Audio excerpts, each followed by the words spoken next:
Squares have some properties that rectangles don't have. I can fold, like the rectangle, I can fold in half side to side. But I can also fold in half by folding down the diagonal. So this rectangle, so this triangle is the same area as this rectangle. Again, size squares doesn't matter. I can use any size squares at all. This rectangle, this triangle must have the same area. I haven't measured base and height, haven't done any measurement, but I can look at the geometry and see that these are both the same size squares. I folded down the diagonal, got half the square. Folded in the middle, got half the square. These are the same area. I could measure heights and bases to show that, but the students should recognize that area can be found by methods other than a formula. But let's keep looking at things that are half the area. I'm going to take another square. I'm going to fold both diagonals to get some of the basic lines of symmetry of a square. Now I'm going to make 4 folds. I'm going to fold each of these into the corner.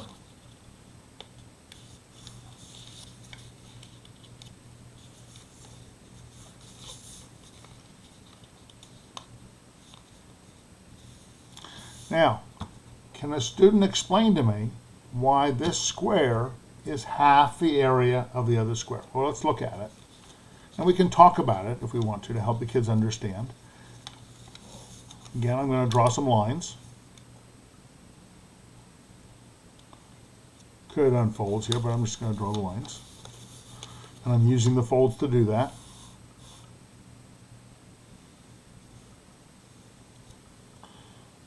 Okay, so if we look at this, this is the original square. Now, if I look at it, I've got to split it into 1, 2, 3, 4, 5, 6, 7, 8 little triangles. Isosceles, right? Triangles, we don't care about that. When I fold in like this, I've covered up 4 of them, so I'm left with 4 of them left, which has to be, again, half the area.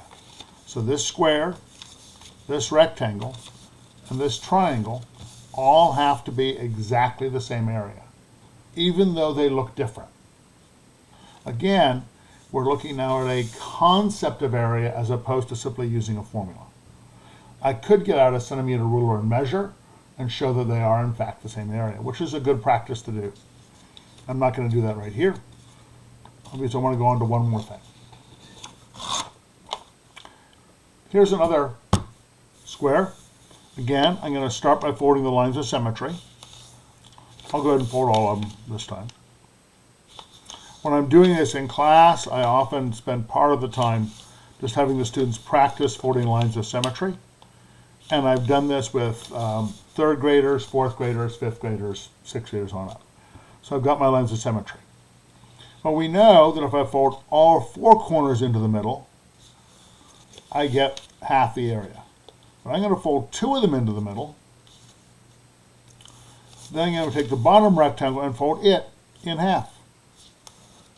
Now I have a pentagon, which has the same area as the one above. There are a multitude of other ways to fold half the area. Again, I could get this little ruler over here and we could measure things and we could see that this is about 9 centimeters. So the area of this is about 81 centimeters. If I go over here, this length here is about 6 centimeters. This length here is about 12. So notice, a little more than 12, 12 and a half. So if I took 12 and a half times 6, I should get approximately, that's a little less than 9 centimeters. Around, both these should multiply to be about 80 centimeters, approximately. Again, this is not quite 9, but really close. So recognizing that we can do this multiple ways, 60, 70, so we're getting over here about 78 centimeters. Over here, we're getting on 80 centimeters. Again, measurement error makes up for the rest. We can do each of these and measure them and check and realize that it's going to be close or exactly the same area, yet we know geometrically they must be. Having the students look at different ways to fold it in half and explain that it's half the area is a great activity as an extension. Thanks.